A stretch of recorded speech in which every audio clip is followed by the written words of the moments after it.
Hi and welcome back. എൻ്റെ പേര് Sebastian. നമുക്ക് സൈക്കോളജി റിലേറ്റഡ് ആയിട്ടുള്ള കുറേയധികം തിയറീസ് ഡിസ്കസ് ചെയ്യാനുണ്ട് ഈ ഒരു റിട്ടൺ എക്സാമിന്റെ ഭാഗമായിട്ട്. അപ്പം അതിൽ നമ്മൾ പേഴ്സണാലിറ്റി തിയറീസ് വെച്ച് ആദ്യം സ്റ്റാർട്ട് ചെയ്യാം. ഇപ്പം പേഴ്സണാലിറ്റി തിയറീസിന്റെ ഒരു സെറ്റ് ഓഫ് തിയറീസ് അല്ലെങ്കിൽ ഒരു കാഴ്ചപ്പാടാണ് ഈ ട്രെയ്റ്റ് തിയറീസ് എന്ന് പറയുന്നത്. V will start with the trait theories. അപ്പം ഈ തിയറിയിലേക്ക് കടക്കുന്നതിന് മുമ്പേ let me just tell you, ഈ ഒരു സീരീസ് ഓഫ് വീഡിയോസ് ആയിട്ടായിരിക്കും ഈ കംപ്ലീറ്റ് തിയറീസ് നമ്മൾ എക്സ്പ്ലെയിൻ ചെയ്യുന്നത്. ഇവിടെ നമ്മുടെ പ്രധാന ഒബ്ജക്റ്റീവ് എന്ന് പറയുന്നത് പ്രധാനപ്പെട്ട അപ്രോച്ചസ് ടു പേഴ്സണാലിറ്റി അത് മനസ്സിലാക്കുക, ഇൻഡിവിജ്വൽ ഡിഫറൻസസ് എങ്ങനെയാണ് ഓരോ തിയറീസും എക്സ്പ്ലെയിൻ ചെയ്യുന്നത് എന്ന് നമുക്ക് മനസ്സിലാക്കി പോകും. അപ്പൊ ഈ ഒരു സീരീസ് ഓഫ് ലെസൺസ് ഞാൻ വീണ്ടും പറയുന്നത്, അതിന്റെ സ്കോപ്പ് നമ്മൾ നോക്കുകയാണെന്നുണ്ടെങ്കിൽ പല തിയറിറ്റിക്കൽ പെർസ്പെക്റ്റീവ്സ് ആയിരിക്കും നമ്മൾ ഡിസ്കസ് ചെയ്യുന്നത്. To begin with we will start with trait theories in detail. അപ്പൊ എന്താണ് ഈ ട്രെയ്റ്റ് തിയറി എന്ന് ഞാൻ പറഞ്ഞുതരാം. അപ്പൊ നമ്മൾ എന്താണ് ഈ തിയറീസ് നോക്കാനുള്ള ഒരു പ്രധാന കാരണം എന്ന് പറയുന്നത്, ഈ പേഴ്സണാലിറ്റി തിയറീസ് ശരിക്കും സൈക്കോളജിയിൽ ഒത്തിരി അധികം ഹെൽപ്പ് ചെയ്യുന്നു. Specifically counselling, career assessments and another major factor is understanding human behavior എന്നുള്ളതാണ്. ഓക്കെ, സോ നമുക്ക് ഈ ഒരു ലെസണിലേക്ക് കടക്കുന്നതിന് മുന്നേ let us look at a few questions. ഇപ്പൊ കഴിഞ്ഞ പരീക്ഷയിൽ 2023 നടന്ന പരീക്ഷയിൽ ചോദിച്ചിട്ടുള്ള കുറെ അധികം ക്വസ്റ്റ്യൻസ് നമുക്കൊന്ന് ഡിസ്കസ് ചെയ്തുകൊണ്ട് സ്റ്റാർട്ട് ചെയ്യാം. അപ്പം കുറെ അധികം ഒന്ന് ഞാൻ പറയുമ്പോഴത്തേക്ക് ഈ പേഴ്സണാലിറ്റി തിയറീസിനെ ബേസ് ചെയ്ത് വന്ന കുറച്ച് ക്വസ്റ്റ്യൻസ് ആണ് നമ്മൾ ഇതിനകത്ത് ഡിസ്കസ് ചെയ്ത് മുമ്പോട്ട് പോകാനായിട്ട് പോകുന്നത്. സോ അത് നമ്മൾ ഡിസ്കസ് ചെയ്യുന്നതിന്റെ മറ്റൊരു റീസൺ എന്ന് പറയുന്നത്, നമുക്ക് ഈ ഒരു പരീക്ഷയ്ക്ക് ഡീറ്റെയിൽഡ് ആയിട്ടുള്ള ഒരു സിലബസ് അവർ പ്രൊവൈഡ് ചെയ്തിട്ടില്ല. ഇൻസ്റ്റെഡ് നമുക്ക് സബ്ജക്ട്സ് മാത്രമാണ് തന്നിട്ടുള്ളത്. അപ്പോൾ നമ്മൾ പ്രീവിയസ് ഇയേഴ്സ് ക്വസ്റ്റ്യൻസിൽ ഡിപ്പെൻഡ് ചെയ്ത് വേണം നമുക്ക് എന്തൊക്കെ ഏരിയാസ് അവിടെ ചോദിച്ചിട്ടുണ്ട്. അപ്പൊ ഏകദേശം ആ ഒരു ഏരിയാസ് ഒക്കെ കവർ ചെയ്ത് തന്നെയാണ് നമ്മൾ ഇതിലേക്ക് പോകുന്നത്. അല്ലെങ്കിൽ സബ് ടോപ്പിക്സ് ഡിസൈഡ് ചെയ്യുന്നതിന് വേണ്ടി പ്രീവിയസ് ഇയേഴ്സ് ക്വസ്റ്റ്യൻസിൽ നമ്മൾ ഡിപ്പെൻഡ് ചെയ്യേണ്ടത് ഒരു പ്രധാനപ്പെട്ട ഒരു ഘടകമാണ്. So let us look at what are these questions that were asked in 2023. The first question, അല്ലെങ്കിൽ അതിനകത്ത് 100 ചോദ്യങ്ങളാണ് മൊത്തം ഉള്ളത്. അതിൽ 8 ചോദ്യങ്ങൾ ഇതുമായിട്ട് റിലേറ്റഡ് ആയിട്ട് അല്ലെങ്കിൽ പേഴ്സണാലിറ്റി തിയറീസുമായിട്ട് റിലേറ്റഡ് ആയിട്ടുള്ള ക്വസ്റ്റ്യൻസ് ഉണ്ടായിരുന്നു. ആ 8 ചോദ്യങ്ങളാണ് നമ്മൾ ഇവിടെ ഡിസ്കസ് ചെയ്യുന്നത്. അപ്പോൾ this is a metaphor. Metaphor എന്താണ്? മാൻ ദ സയന്റിസ്റ്റ് എന്നുള്ള ഈ ഒരു metaphor, this was adopted by the personality theorist. അപ്പൊ ഏത് തിയറിസ്റ്റ് ആണ് ഈ മാൻ ദ സയന്റിസ്റ്റ് എന്നുള്ള ആ ഒരു മെറ്റഫോർ അഡാപ്റ്റ് ചെയ്തത് എന്നുള്ളതാണ് ചോദ്യം. So George A Kelly, Carl Rogers, Walter Michael O Mischel, Hans Eysenck. ഇതാണ് നമുക്ക് കിട്ടിയിട്ടുള്ള 4 ഓപ്ഷൻസ് എന്ന് പറയുന്നത്. ഇതിന്റെ correct answer is George A Kelly. Option A ആണ് ഇതിന്റെ കറക്റ്റ് ആൻസർ. അപ്പൊ കെല്ലിയുടെ പേഴ്സണൽ കൺസ്ട്രക്ട് തിയറി, അതാണ് അദ്ദേഹത്തിന്റെ ആ ഒരു തിയറി എന്ന് പറയുന്നത്. പേഴ്സണൽ കൺസ്ട്രക്ട് തിയറിയിലൂടെ അദ്ദേഹം ഡിസ്ക്രൈബ് ചെയ്യുന്നത് ഇൻഡിവിജ്വൽസ് ആസ് സയന്റിസ്റ്റ് എന്നുള്ളതാണ്. And individuals as scientist who constantly develop and test hypothesis about the world. അപ്പോൾ അദ്ദേഹം പറയുന്നത് ഓരോ വ്യക്തികളും ഓരോ സയന്റിസ്റ്റ് ആണ്. ഓക്കെ, കാരണം എന്തുകൊണ്ടാണ്? പലപ്പോഴും നമ്മൾ നമ്മുടെ പേഴ്സണൽ ആയിട്ടുള്ള ആ ഒരു ഹൈപ്പോത്തസിസ് ഡെവലപ്പ് ചെയ്ത് അതിനെ നമ്മൾ ആ ഒരു റിയൽ വേൾഡിൽ ടെസ്റ്റ് ചെയ്തുകൊണ്ടേയിരിക്കും. അതാണ് മാൻ ദ സയന്റിസ്റ്റ് എന്നുള്ള മെറ്റഫോർ കൊണ്ട് ജോർജ് എ കെല്ലി ആക്ച്വലി ഉദ്ദേശിച്ചിട്ടുള്ളത്. ഓൾറൈറ്റ്, അടുത്ത ചോദ്യത്തിലേക്ക് നമുക്ക് പോകാം. The interaction model of personality was proposed by. Okay, ഇത് പേഴ്സണാലിറ്റിയുടെ മറ്റൊരു മോഡലാണ്, ഇന്ററാക്ഷൻ മോഡൽ. അപ്പോ ഈ ഒരു മോഡൽ ആര് പ്രൊപ്പോസ് ചെയ്തു എന്നുള്ളതാണ് ഇവിടെ ഈ ചോദ്യം. സ്റ്റീഫൻ കാപ്ലൻ ആണോ, കർട്ട് ലൂവിൻ ആണോ, ആർണോൾഡ് പ്രൊഷൻസ്കി ആണോ, അതോ റോജർ ബാക്കർ ആണോ? നമ്മുടെ കറക്റ്റ് ആൻസർ ഇതിൻ്റെത് is Kurt Lewin. Option B ആണ് കറക്റ്റ് ആൻസർ. കർട്ട് ലൂവിൻ ആണ് ഇത് പ്രൊപ്പോസ് ചെയ്തത്. അപ്പൊ കർട്ട് ലൂവിന്റെ ആ ഒരു ഇന്ററാക്ഷനിസ്റ്റ് അപ്രോച്ച് എന്ന് പറയുന്നതിലൂടെ അദ്ദേഹം സജസ്റ്റ് ചെയ്യുന്നത് ഒരു വ്യക്തിയുടെ പേഴ്സണാലിറ്റി എന്ന് പറയുന്നത് രൂപപ്പെടുന്നത് is by both the individual and the environment. അതാണ് ആ ഇന്ററാക്ഷൻ എന്ന് പറയുന്നത്. ആ ഒരു വ്യക്തിയുടെ എൻവയൺമെന്റുമായിട്ട് ഇന്ററാക്ട് ചെയ്യുന്നത് മൂലം പേഴ്സണാലിറ്റി ഡെവലപ്പ് ആകുന്നു എന്ന് പറഞ്ഞു വെക്കുകയാണ് അദ്ദേഹം ചെയ്യുന്നത്. ഓക്കെ, മൂന്നാമത്തെ ചോദ്യം എന്താണ്? മൂന്നാമത്തെ ചോദ്യം ഇതാണ്, the role of the client centred therapist. അപ്പൊ ഇത് നമുക്ക് സോഷ്യൽ വർക്കിലും ഇതുണ്ട്, എന്നാൽ സൈക്കോളജിയുടെ ഭാഗമായിട്ടും ഇതുണ്ട്. ഇപ്പം ക്ലയന്റ് സെന്റേർഡ് തെറാപ്പി എന്ന് പറയുമ്പോഴത്തേക്ക് മെയിൻലി അതിനെ വേണമെങ്കിൽ നമുക്ക് സോഷ്യൽ വർക്കുമായിട്ട് അസോസിയേറ്റ് ചെയ്യാം എന്ന് വേണമെങ്കിൽ കരുതിക്കോളും.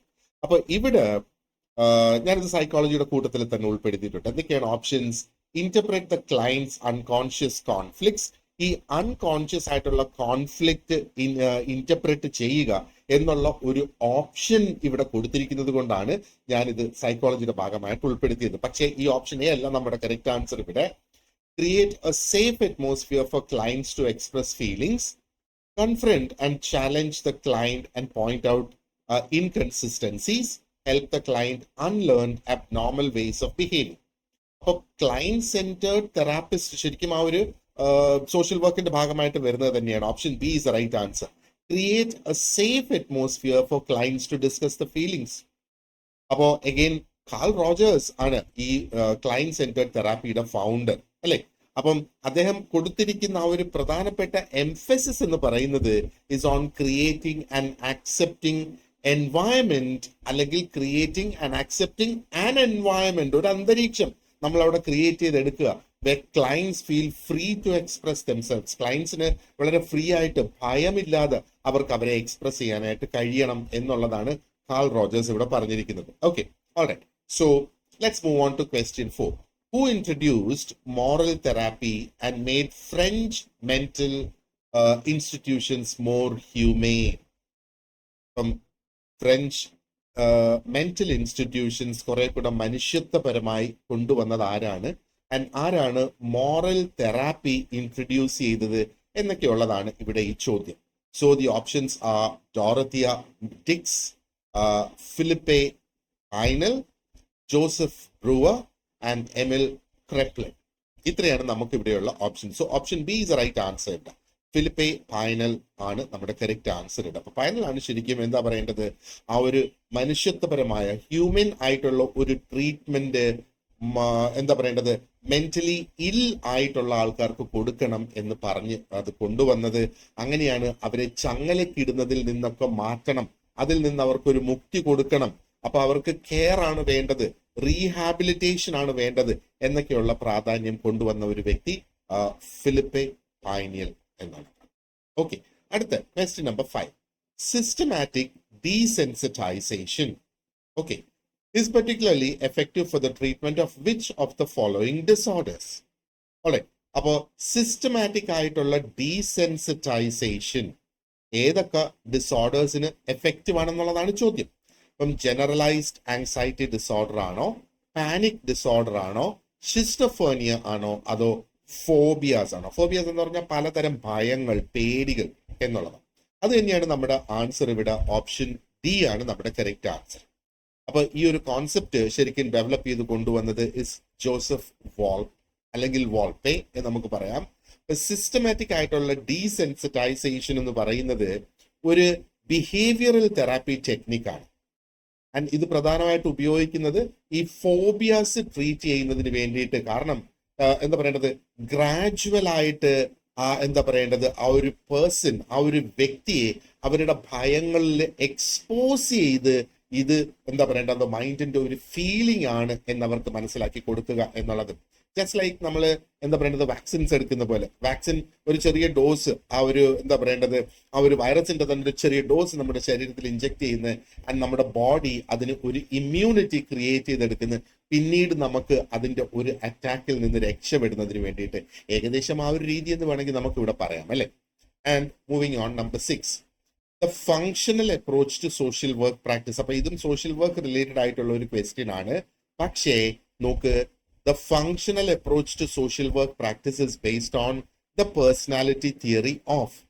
ആരുടെ പേഴ്സണാലിറ്റി തിയറിയിലാണ് സോഷ്യൽ വർക്ക് പ്രാക്ടീസിന്റെ ഫങ്ഷണൽ അപ്രോച്ച് ബേസ് ചെയ്തിരിക്കുന്നത്? സോ ഇത് സോഷ്യൽ വർക്കിന്റെ ക്വസ്റ്റ്യൻ ആയിട്ടും വരാം, ഇത് സൈക്കോളജി റിലേറ്റഡ് ആയിട്ടുള്ള ക്വസ്റ്റ്യൻ ആയിട്ടും വരാം. കാരണം പേഴ്സണാലിറ്റി തിയറി, ഇപ്പൊ സോഷ്യൽ വർക്കിലും നമ്മൾ എടുക്കുന്ന ഓരോ പ്രാക്ടീസിന്റെ പിന്നിലും ഓരോ തിയറി ഉണ്ട്. ആ തിയറി പ്രൊപ്പോസ് ചെയ്ത ഓരോ ആൾക്കാരുണ്ട്. കാരണം സോഷ്യൽ വർക്ക് തന്നെ നമ്മൾ നോക്കിയാൽ വളരെയധികം റിസർച്ച് നടത്തി ആ റിസർച്ചിന്റെ അടിസ്ഥാനത്തിൽ ഡെവലപ്പ് ചെയ്ത് കൊണ്ടുവന്നിരിക്കുന്ന ഒരു ഫീൽഡാണ് സോഷ്യൽ വർക്ക് എന്ന് പറയുന്നത് അല്ലേ. അപ്പോൾ 6ാമത്തെ ചോദ്യത്തിന്റെ ഉത്തരം ഓപ്ഷൻ ബി ഓട്ടോ റാങ്ക് എന്നുള്ളതാണ് അതിന്റെ ആ ഒരു ഉത്തരം. അപ്പൊ ഇവിടെ നമ്മൾ മനസ്സിലാക്കേണ്ടതെന്ന് പറയുന്നത് സോഷ്യൽ വർക്കിന്റെ ഫങ്ഷണൽ അപ്രോച്ച് എന്ന് പറയുന്നത് that was influenced by Otto Rank. And ഇതിന്റെ പ്രധാന ഫോക്കസ് എന്ന് പറയുന്നത് is on self determination and personal growth. ഇത് നമ്മൾ കഴിഞ്ഞ സീരീസ് ഓഫ് വീഡിയോയിൽ, അതായത് സൈക്കോളജിയുടെ ഇൻട്രൊഡക്ഷൻ, അപ്പൊ അതിന്റെ കീ കോൺസെപ്റ്റ്സ് ഒക്കെ സംസാരിച്ച ആ ഒരു സമയത്ത് നമ്മൾ എന്താണ് സെൽഫ് ഡിറ്റർമിനേഷൻ, എന്താണ് പേഴ്സണൽ ഗ്രോത്ത് എന്നൊക്കെയുള്ളത് ഡിസ്കസ് ചെയ്തിട്ടുണ്ട്. Okay, so moving on to question number 7, learning through reward and punishment. Purely ഒരു സൈക്കോളജി റിലേറ്റഡ് ക്വസ്റ്റ്യൻ തന്നെയാണിത്. അപ്പോ ലേണിംഗ് റിവാർഡ് ആൻഡ് പണിഷ്മെന്റ് എന്ന കോൺസെപ്റ്റ്സ് ഉപയോഗിച്ച് പഠിക്കുന്നത് ഏതിലൂടെയാണ്? കിനസ്തെറ്റിക് ലേണിംഗ് ആണോ, ക്ലാസിക്കൽ കണ്ടീഷനിങ് ആണോ, ഒബ്സർവേഷണൽ ലേണിംഗ് ആണോ, ഒപ്പറന്റ് കണ്ടീഷനിങ് ആണോ? ഓക്കെ, കിനസ്തെറ്റിക് ലേണിംഗ് എന്ന് പറഞ്ഞാൽ ചെയ്ത് പഠിക്കുക എന്നുള്ളതാണ്. ഒബ്സർവേഷണൽ ലേണിംഗ് എന്ന് പറഞ്ഞാൽ നമ്മൾ ഒബ്സർവ് ചെയ്ത് പഠിക്കുക എന്നുള്ളതാണ്. ഇവിടെ നമ്മുടെ കറക്റ്റ് ആൻസർ എന്ന് പറയുന്നത് ഇസ് ഒപ്പറന്റ് കണ്ടീഷനിങ്, ഓപ്ഷൻ ഡി. അപ്പൊ ഇത് ശരിക്കും സ്കിന്നർ ആണ് ഈ ഒരു ഒപ്പറന്റ് കണ്ടീഷനിങ് തിയറി അദ്ദേഹം പ്രൊപ്പോസ് ചെയ്തത്. ആൻഡ് ഈ ഒരു തിയറിയിലൂടെ അദ്ദേഹം എക്സ്പ്ലെയിൻ ചെയ്യുന്നത് is that learning through reinforcement. Reinforcement എന്ന് പറയുമ്പോഴത്തേക്ക് റിവാർഡ്സ് കൊടുക്കുക ആൻഡ് പണിഷ്മെന്റ് കൊടുക്കുന്നതിലോടുകൂടിയും. അപ്പൊ ഇവിടെ ലേണിംഗ് നടക്കുക എന്ന് പറയുമ്പോഴത്തേക്ക് എന്താ, നമുക്ക് ഡിസൈറബിൾ ആയിട്ടുള്ള എന്തെങ്കിലും ട്രെയ്റ്റ്സ്, വീണ്ടും നമ്മൾ ട്രെയ്റ്റ് തിയറിയിലേക്ക് പോകുന്നത്. ഇപ്പൊ ഡിസൈറബിൾ ആയിട്ടുള്ള ട്രെയ്റ്റ്സ് നമുക്ക് പ്രൊമോട്ട് ചെയ്യുന്നതിന് വേണ്ടിയിട്ട് റിവാർഡ് കൊടുക്കുക. അതേപോലെ അൺഡിസൈറബിൾ ആയിട്ടുള്ള എന്തെങ്കിലും സ്വഭാവങ്ങൾ മനുഷ്യനിലുണ്ടെങ്കിൽ അത് മാറ്റുന്നതിന് വേണ്ടിയിട്ട് നമുക്ക് പണിഷ്മെന്റ് കൊടുക്കാം എന്നുള്ളതാണ്. ആൻഡ് അടുത്ത ചോദ്യം ഇതാണ്, 8ാമത്തത്. Who developed family systems theory? Durkheim, Murray Bowen, Max Weber and E B. Tylor. ഇത്രയാണ് നമുക്കുള്ള ഓപ്ഷൻ. ഇവിടെ answer is option B. Murray Bowen is the one who developed the family systems theory എന്നാണ്. അപ്പൊ ഈ ഒരു തിയറിയിലൂടെ അദ്ദേഹം എക്സ്പ്ലെയിൻ ചെയ്യുന്നത് എന്താണ്? ഹി എക്സ്പ്ലെയിൻസ് എങ്ങനെയാണ് ഫാമിലി റിലേഷൻഷിപ്സ് ഒരു വ്യക്തിയുടെ പേഴ്സണാലിറ്റിയെയും ഇമോഷണൽ ഫങ്ഷനിങ്ങിനെയും സ്വാധീനിക്കുന്നതെന്ന്. അപ്പൊ ഈ തിയറീസ് ഒക്കെ നമുക്ക് പഠിക്കേണ്ടതായിട്ടുണ്ട്. അപ്പോൾ ഈ ക്വസ്റ്റ്യൻസ് നമ്മൾ നോക്കുവാണെന്നുണ്ടെങ്കിൽ ഇത് ട്രെയ്റ്റ് തിയറിയെ കവർ ചെയ്യുന്നുണ്ട്, സൈക്കോ ഡൈനാമിക് തിയറി കവർ ചെയ്യുന്നുണ്ട്, ഹ്യൂമാനിസ്റ്റിക് തിയറിയെ ബേസ് ചെയ്ത് ക്വസ്റ്റ്യൻ ഉണ്ട്, ബിഹേവിയറൽ തിയറിയെ ബേസ് ചെയ്ത് ക്വസ്റ്റ്യൻ ഉണ്ട്, ആൻഡ് കോഗ്നിറ്റീവ് തിയറിയെ ബേസ് ചെയ്തും ക്വസ്റ്റ്യൻസ് ഉണ്ട്. അപ്പൊ അങ്ങനെ നമ്മൾ നോക്കുമ്പോഴത്തേക്ക് ശരിക്കും പേഴ്സണാലിറ്റി തിയറീസിന്റെ ഒരു കോമ്പിനേഷൻ ക്വസ്റ്റ്യൻസ് ആണ് ഈ വന്നേക്കുന്നതെന്ന് വേണമെങ്കിൽ നമുക്ക് പറയാം. ഒരു കോമ്പിനേഷൻ എന്ന് പറയുമ്പോൾ ഈ 8 കോമ്പിനേഷൻ ആണ് ഞാൻ ഉദ്ദേശിക്കുന്നത്, അല്ലാതെ ഒരു ക്വസ്റ്റ്യനിൽ മൾട്ടിപ്പിൾ കോൺസെപ്റ്റ്സ് വന്നു എന്നുള്ളതല്ല. അങ്ങനെ we are going to discuss എന്താണ് ഈ different approaches to personality theory എന്നുള്ളത്.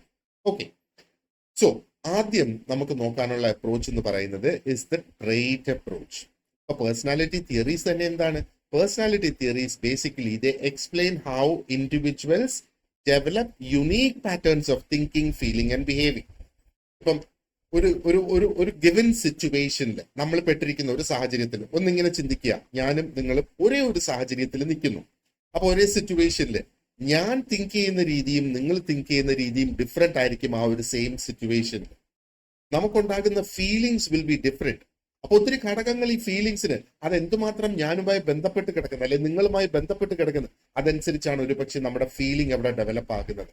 നമ്മൾ എങ്ങനെ ബിഹേവ് ചെയ്യുന്നത്, എങ്ങനെ ഒരു സിറ്റുവേഷനിൽ നമ്മൾ പെരുമാറുന്നത്. അപ്പോൾ ഒരു പക്ഷെ നിങ്ങൾ ബിഹേവ് ചെയ്യുന്ന പോലെ ആയിരിക്കില്ല ഞാൻ ബിഹേവ് ചെയ്യുന്നത്, നമ്മൾ രണ്ടും ബിഹേവ് ചെയ്യുന്ന പോലെ ആയിരിക്കില്ല മറ്റാരെങ്കിലും ബിഹേവ് ചെയ്യുന്നത്. ഓൾ ദീസ് ആർ ഡിഫറെന്റ് എന്നുള്ളതാണ്. അതാണ് പേഴ്സണാലിറ്റി തിയറീസ് കൊണ്ട് ബേസിക്കലി ശരിക്കും ഉദ്ദേശിക്കുന്നത്. റൈറ്റ്. സോ ഇവിടെ ആദ്യം നമുക്ക് നോക്കാനുള്ളത് ട്രെയ്റ്റ് അപ്രോച്ച്, ആൻഡ് അത് തന്നെയായിരിക്കും നമ്മൾ ആദ്യം കംപ്ലീറ്റ് ചെയ്യുന്നത്. പക്ഷേ ആദ്യം ആ ഒരു അപ്രോച്ചസിനെ കുറിച്ച് ഒരു ബ്രീഫ് ഐഡിയ ഞാൻ ഇവിടെ തരാം. അപ്പൊ ഈ ട്രെയ്റ്റ് അപ്രോച്ചിന്റെ കോർ ഐഡിയ എന്ന് പറയുന്നത്, അല്ലെങ്കിൽ ഈ ഒരു അപ്രോച്ചിൽ പറഞ്ഞിരിക്കുന്നത്, personality consist of stable measurable traits that influence behaviour. അപ്പൊ എന്താ പറയുന്നത്? ഇത് ശരിക്കും ഇതിനകത്ത് വന്നിരിക്കുന്ന പ്രധാനപ്പെട്ട തിയറിസ്റ്റ് നോക്കിയാല് ഗോർഡൻ ഓൾപോർട്ട് ഉണ്ട്, റെയ്മണ്ട് കാറ്റൽ ഉണ്ട്, ഹാൻസ് ഐസെങ്ക് ഉണ്ട്, ആൻഡ് ബിഗ് 5 മോഡലും നമുക്ക് ഇതിനകത്ത് ഡിസ്കസ് ചെയ്യാനുണ്ട്. ഈ ട്രെയ്റ്റ് തിയറീസിന്റെ ഭാഗമായിട്ട് ഇത്രയും പേരുടെ തിയറീസ് നമുക്ക് പഠിക്കാനായിട്ടുണ്ട്. കാരണം ട്രെയ്റ്റ് തിയറിയെ ബേസ് ചെയ്തൊരു ചോദ്യം വരുവാണെങ്കിൽ എന്താ പറയണ്ടേ, ആ ട്രെയ്റ്റ് തിയറീസിൽ റിലേറ്റഡ് ആയിട്ടുള്ള എല്ലാ തിയറീസും നമ്മൾ അറിഞ്ഞിരിക്കണം. അടുത്ത പരീക്ഷയ്ക്ക് ചിലപ്പോൾ മറ്റൊരു വ്യക്തിയുടെ തിയറി ആയിരിക്കും വലിയ ചോദ്യമായിട്ട് വരിക. സോ കോർ ഐഡിയ ഇതാണ് ഈ ട്രെയ്റ്റ് തിയറീസിൽ. അപ്പൊ ട്രെയ്റ്റ്സ് എന്ന് പറഞ്ഞാൽ എന്താണ്? നമുക്ക് ഒബ്സർവ് ചെയ്യാൻ, ഇവിടെ ഇപ്പൊ പറയുന്നത് നമുക്ക് ഒബ്സർവബിൾ ആയിട്ടുള്ള നമ്മുടെ ബിഹേവിയറൽ പാറ്റേൺസ്, അല്ലെങ്കിൽ നമ്മൾ കാണിക്കുന്ന ഓരോ സൂചനകൾ ഓരോ ബിഹേവിയറിന്, അതല്ലേ ട്രെയ്റ്റ് എന്ന് പറയുന്നത്. അപ്പോ പേഴ്സണാലിറ്റി, ഒരു വ്യക്തിയുടെ പേഴ്സണാലിറ്റി എന്ന് പറയുന്നതിനകത്ത് സ്റ്റേബിൾ ആയിട്ടുള്ള, നമുക്ക് ഒബ്സർവ് ചെയ്യാൻ കഴിയുന്ന, നമുക്ക് മെഷർ ചെയ്യാൻ കഴിയുന്ന തരത്തിലുള്ള ട്രെയ്റ്റുകളാണ് ബിഹേവിയറിനെ സ്വാധീനിക്കുന്നത് എന്നുള്ളതാണ് ഇതിന്റെ പ്രധാനപ്പെട്ട ഐഡിയ.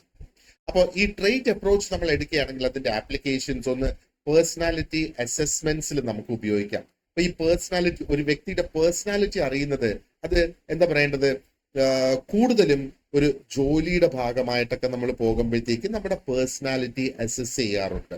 ഇത് എങ്ങനത്തെ ഒരു വ്യക്തിയാണെന്ന് മനസ്സിലാക്കുന്നതിന് നമുക്ക് ഒരുപാടധികം ചോദ്യങ്ങൾ തന്നിട്ട് അതിന്റെ ഉത്തരങ്ങൾ നമ്മൾ കൊടുക്കേണ്ടതായിട്ട് വരും. അങ്ങനെയാണ് പേഴ്സണാലിറ്റി അസസ്മെന്റ്. അപ്പൊ അതിന് ഉപയോഗിക്കാം. കരിയർ കൗൺസിലിങ്ങിന് വേണ്ടിയിട്ട് ഉപയോഗിക്കാം. എങ്ങനെയാണ് കരിയർ കൗൺസിലിങ്ങിന് ഉപയോഗിക്കുന്നത്? അപ്പൊ നമ്മുടെ പേഴ്സണാലിറ്റി അനുസരിച്ച് അല്ലെങ്കിൽ എന്തൊക്കെയാണോ നമുക്ക് ഇഷ്ടപ്പെട്ടത് എന്നുള്ളത് മനസ്സിലാക്കി ആ ഒരു കരിയറിലേക്ക് നമുക്ക് പോകാനുള്ള ഒരു സാധ്യത തുറക്കുന്നതാണ് കരിയർ കൗൺസിലിംഗ്. ആൻഡ് അതേപോലെ സൈക്കോളജിക്കൽ റിസർച്ചിനും ഒരുപാടധികം ഉപയോഗിക്കുന്നുണ്ട് എന്ന്. ഇനി അത് ട്രെയ്റ്റ് അപ്രോച്ചിന്റെ. Okay, then we have the psychodynamic approach. Psychodynamic അപ്രോച്ചിന്റെ പ്രധാന ഐഡിയ എന്താണ്? Personality shaped by unconscious conflicts. അബോധ മനസ്സ്, അൺകോൺഷ്യസ് ആയിട്ടുള്ള കോൺഫ്ലിക്റ്റ്. അപ്പം അബോധ മനസ്സില് നമ്മൾ ബോധപൂർവം ചിന്തിക്കാതെ ചില കോൺഫ്ലിക്ട്സ് നമ്മുടെ അൺകോൺഷ്യസ് മൈൻഡിലുണ്ട്. അതിന് കാരണമാകുന്നത് പലപ്പോഴും ചൈൽഡ്ഹുഡ് എക്സ്പീരിയൻസസ് ആണ്. ആൻഡ് ഇന്റേണൽ ഡ്രൈവ്സ്, നമ്മുടെ ഉള്ളിലുള്ള നമ്മുടെ ആഗ്രഹങ്ങൾ. അതിൽ എന്തെങ്കിലും ഒന്ന് ചെയ്യണോ, അത് ചിലപ്പം ശരിയുള്ളതായിരിക്കാം, ചിലപ്പോൾ തെറ്റായ കാര്യമായിരിക്കാം, പക്ഷെ അത് ചെയ്യാനുള്ള നമ്മുടെ ആ ഒരു വ്യഗ്രത, ഒരു ആഗ്രഹം, ഇതൊക്കെയാണ് അല്ലെങ്കിൽ പേഴ്സണാലിറ്റി. ഈ ഘടകങ്ങളാണ് പേഴ്സണാലിറ്റിയെ ഡിഫൈൻ ചെയ്യുന്നത് എന്നുള്ളതാണ് ഈ സൈക്കോഡൈനാമിക് അപ്രോച്ച്. അപ്പൊ ഇതിന്റെ പിന്നിൽ, ഈ ഒരു അപ്രോച്ച് ഡെവലപ്പ് ചെയ്ത് കൊണ്ടുവരുന്നതിന്റെ പിന്നിൽ പ്രവർത്തിച്ച വ്യക്തികളാണ് Sigmund Freud, Carl Jung and Erik Erikson. Erikson പ്രധാനമായിട്ട് ഫ്രോയിഡിന്റെ ഐഡിയാസ് ഒന്നും കൂടെ എക്സ്പാൻഡ് ചെയ്തു എന്ന് വേണമെങ്കിൽ നമുക്ക് പറയാം. അപ്പൊ ഇതിന്റെ ആപ്ലിക്കേഷൻസ് നോക്കിയേ. Emotional and behavioural issues explain ചെയ്യാനായിട്ട് സാധിക്കും. ഡിഫൻസ് മെക്കാനിസംസ് എന്തൊക്കെയാണ്? ഞാനിപ്പോ നിങ്ങളെ അടിക്കാനിട്ട് ഓടിച്ചാൽ, അല്ലെങ്കിൽ നിങ്ങൾ എന്നെ അടിക്കാനിട്ട് ഓടിച്ചാൽ ഞാൻ എങ്ങനെ അത് ഡിഫെൻഡ് ചെയ്യുന്നത്? How does the defence mechanism work എന്നുള്ളത്. ആൻഡ് പേഴ്സണാലിറ്റി ഡിസോർഡേഴ്സും എക്സ്പ്ലെയിൻ ചെയ്യാനായിട്ട് സാധിക്കും. ഓക്കെ, ഇനി ഈ അപ്രോച്ചും നമ്മൾ പഠിക്കും കേട്ടോ. ഈ തിയറീസ് എല്ലാം നമുക്ക് പഠിക്കാനായിട്ടുണ്ട്. And another one is the humanistic approach. അപ്പൊ ഹ്യൂമാനിസ്റ്റിക് അപ്രോച്ചിന്റെ കോർ ഐഡിയ എന്താണ്? Personality develops through self growth, free will and achieving potential. അപ്പോ സെൽഫ് ഗ്രോത്ത്, നമ്മുടെ ആ ഒരു ഒരു ഒരു ഒരു ഒരു നമ്മുടെ ഡെവലപ്മെന്റ് അല്ലെ, അതാണ് സെൽഫ് ഗ്രോത്ത് എന്ന് പറയുന്നത്. ഫ്രീ വിൽ, ഫ്രീ ആയിട്ടുള്ള നമ്മുടെ ആ ഒരു ഒരു ഒരു ഒരു കാര്യം ചെയ്യണമെന്നുള്ള ഒരു റിസ്ട്രിക്ഷൻ ഇല്ലാതെ വരുന്നത്. We will explain all these concepts. And ആ ഒരു കംപ്ലീറ്റ് പൊട്ടൻഷ്യൽ അച്ചീവ് ചെയ്യുക. അഗെയിൻ ഇതിന്റെ കീ തിയറിസ്റ്റ് ആരൊക്കെയാണ്? Call Rogers and Abraham Maslow. നമ്മൾ ഇവിടെയും നോക്കിയിരുന്നല്ലേ. ഇവിടെ കാൾ ജങ് ആണ്, കാൾ റോജേഴ്സ് ആണ് കേട്ടോ. ആൻഡ് ഇതിന്റെ ആപ്ലിക്കേഷൻസ്, ഇത് തെറാപ്പിയിൽ യൂസ് ചെയ്യുന്നു, പേഴ്സണൽ ഡെവലപ്മെന്റിന് വേണ്ടിയിട്ട് യൂസ് ചെയ്യുന്നു, ആൻഡ് പോസിറ്റീവ് സൈക്കോളജിയിലും ഇത് അപ്ലൈ ചെയ്തു പോകുന്നു എന്നുള്ളത്. ഇനി മറ്റൊരു അപ്രോച്ച് നമുക്ക് നോക്കാനുള്ളത് ഇസ് ദ ബിഹേവിയറൽ അപ്രോച്ച്. ഈ ബിഹേവിയറൽ അപ്രോച്ചിന്റെ കോർ ഐഡിയ എന്താണ്? Personality shaped by learning, conditioning and environmental influences. അപ്പൊ പേഴ്സണാലിറ്റി നമ്മൾ പഠിക്കുന്നതനുസരിച്ച്, നമ്മളെ കണ്ടീഷൻ ചെയ്യുന്നതനുസരിച്ച്, പാകപ്പെടുത്തിയെടുക്കുന്നതനുസരിച്ച്, ആൻഡ് നമ്മുടെ എൻവയറമെന്റിന്റെ ഇൻഫ്ലുവൻസും അതിനകത്ത് വരുന്നുണ്ട് എന്നുള്ളത്. അപ്പൊ ഇതിന്റെ പ്രധാനപ്പെട്ട തിയറിസ്റ്റ് ആരൊക്കെയാണ്? Skinner, John Watson and Albert Bandura. ഇവരുടെയൊക്കെ തിയറീസ് നമുക്ക് നോക്കാനുണ്ട്. അപ്പൊ ബിഹേവിയർ മോഡിഫിക്കേഷൻ, എഡ്യൂക്കേഷൻ, തെറാപ്പി, ഇവിടെയൊക്കെയാണ് ഇതിന്റെ ആപ്ലിക്കേഷൻസ് വരുന്നത്. ഇനി ലാസ്റ്റ് ആൻഡ് ഫൈനൽ ആയിട്ട് മറ്റൊരു അപ്രോച്ച് നമുക്ക് നോക്കാനുള്ളത് ഇസ് ദി കോഗ്നിറ്റീവ് അപ്രോച്ച്. അപ്പൊ ഈ കോഗ്നിഷൻ എന്ന് പറഞ്ഞാൽ നമ്മുടെ ബ്രെയിനുമായിട്ട് ബന്ധപ്പെട്ട് അല്ലെ, അതാണ് കോഗ്നിഷൻ എന്ന് പറയുമ്പോഴത്തേക്ക് ബ്രീഫായിട്ട് നമ്മളൊന്ന് മനസ്സിലാക്കേണ്ടതാണ്. അപ്പൊ personality develops through thought process, ചിന്തയിലൂടെ. അപ്പൊ പ്രോബ്ലം സോൾവിംഗും ഒരു കോഗ്നിറ്റീവ് ഫംഗ്ഷൻ ആണ്. Problem solving and interpretation of experiences, നമുക്കുണ്ടാകുന്ന അനുഭവങ്ങളെ നമ്മൾ ഇന്റർപ്രറ്റ് ചെയ്ത് അതിനെ നമ്മൾ മനസ്സിലാക്കുന്നത്, അതെല്ലാം കോഗ്നിറ്റീവ് അപ്രോച്ചിന്റെ ഭാഗമായിട്ട് വരുന്നു. അപ്പൊ ഇവിടുത്തെ തിയറിസ്റ്റ് ആരൊക്കെയാണ്? ജീൻ പിയാഷെ ആൻഡ് ആൽബർട്ട് ബൻഡൂറ. ഇവരുടെ രണ്ടുപേരുടെയും തിയറീസ് ഈ കോഗ്നിറ്റീവ് അപ്രോച്ചുമായിട്ട് ബേസ് ചെയ്ത് നമുക്ക് നോക്കാനുണ്ട്. അപ്പം കോഗ്നിറ്റീവ് തെറാപ്പിയിൽ ഇത് ഉപയോഗിക്കുന്നുണ്ട്. സോഷ്യൽ ലേണിംഗിന് ഒത്തിരി അധികം ഇൻസൈറ്റ്സ് ഇവിടെ നമുക്ക് ലഭിക്കുന്നുണ്ട്. ആൻഡ് എഡ്യൂക്കേഷണൽ സൈക്കോളജി ഒരുപാടധികം ചേഞ്ച് ആയി ഡെവലപ്പായി വന്നു എന്ന് വേണമെങ്കിൽ നമുക്ക് പറയാം, because of the cognitive approach theories. Okay, so ഈ ഓരോ തിയറീസും ഇവിടെ നമ്മൾ കൊടുത്തിട്ടുണ്ട്. ജസ്റ്റ് ക്വിക്ക് ആയിട്ട് ഓരോ തിയറിയുടെയും കീ ഫോക്കസ് എന്താണെന്ന് നമുക്ക് നോക്കാം. ആൻഡ് ആ ഒരു പേഴ്സണാലിറ്റി ഡെവലപ്മെന്റ് എന്ത് കാഴ്ചപ്പാടിൽ നിന്ന് വരുന്നു എന്നുള്ളത്, who are the key figures and what are the methods of study. Okay, അപ്പൊ ട്രെയ്റ്റ് അപ്രോച്ച് അതാണ് ഇനിയിപ്പോ നമ്മൾ ഡിസ്കസ് ചെയ്യാൻ പോകുന്നത്. ട്രെയ്റ്റ് അപ്രോച്ച് ഇതെല്ലാം വളരെ ഡീറ്റെയിൽഡ് ആയിട്ട് നിങ്ങളുടെ നോട്ട്സിൽ കൊടുത്തിട്ടുണ്ട്. ആൻഡ് ഒത്തിരി അധികം പ്രാക്ടീസ് ക്വസ്റ്റ്യൻസും ഉണ്ട് നമുക്ക് ഈ ഓരോ കോൺസെപ്റ്റ്സും മനസ്സിലാക്കുന്നതിന് വേണ്ടി. അപ്പൊ ഇതിന്റെ കീ ഫോക്കസ് എന്താണ്? ട്രെയ്റ്റ് അപ്രോച്ചിന്റെ സ്റ്റേബിൾ ആയിട്ടുള്ള പേഴ്സണാലിറ്റി ട്രെയ്റ്റ്സ് ഉണ്ട് എന്നാണ് പറയുന്നത്. ആൻഡ് അതിന്റെ ആ ഒരു കാഴ്ചപ്പാട് എന്താണ് പേഴ്സണാലിറ്റി ഡെവലപ്മെന്റിനെ കുറിച്ച്?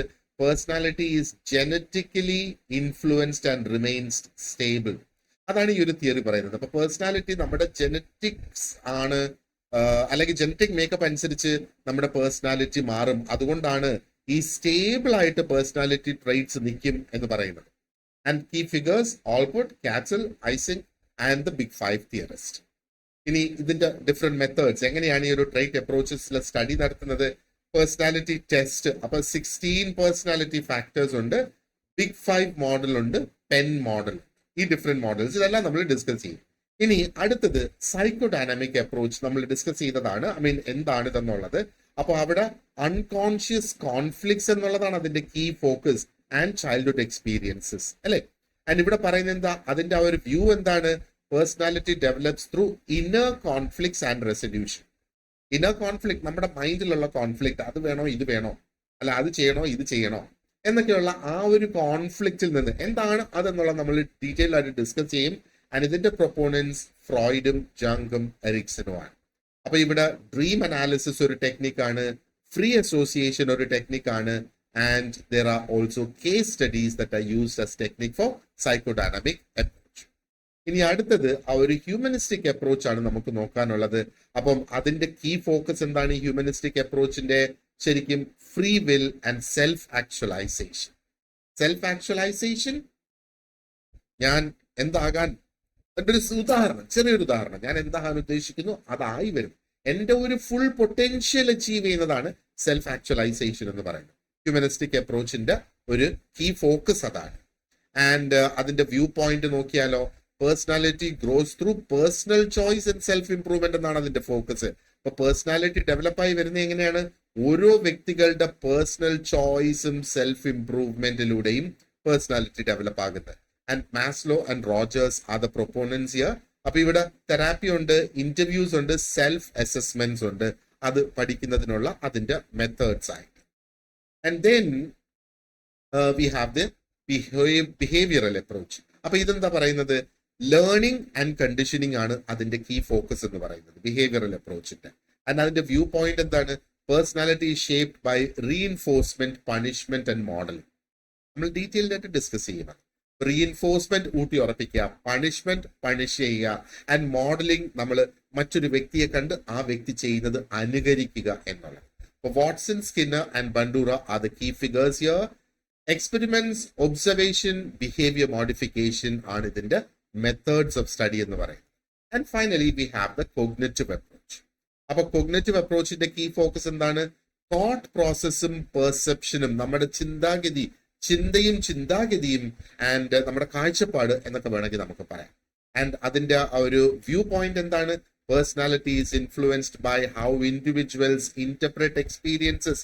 നമുക്ക് ഓരോരുത്തർക്കും ഉണ്ടാകുന്ന നമ്മുടെ പേഴ്സണൽ എക്സ്പീരിയൻസസിനെ നമ്മൾ ഇന്റർപ്രറ്റ് ചെയ്ത് അത് മുഖാന്തരമാണ് നമ്മുടെ പേഴ്സണാലിറ്റി ഡെവലപ്പ് ചെയ്യുന്നതെന്നാണ് പറയുന്നത്. സോ പിയാഷെ and Bandura are the proponents here. Experiments, cognitive assessments ഒക്കെയാണ് ഇതിന്റെ മെത്തേഡ്സ് ഓഫ് സ്റ്റഡി ആയിട്ട് നമുക്ക് പറയാനായിട്ട് സാധിക്കുക. അപ്പൊ ഇതാണ് ബേസിക്കലി നമ്മൾ നോക്കുന്ന ഡിഫറെന്റ് അപ്രോച്ചസ് ആ ഒരു പേഴ്സണാലിറ്റി ഡെവലപ്മെന്റിൽ. The lesson seems to be very huge, അല്ലെ?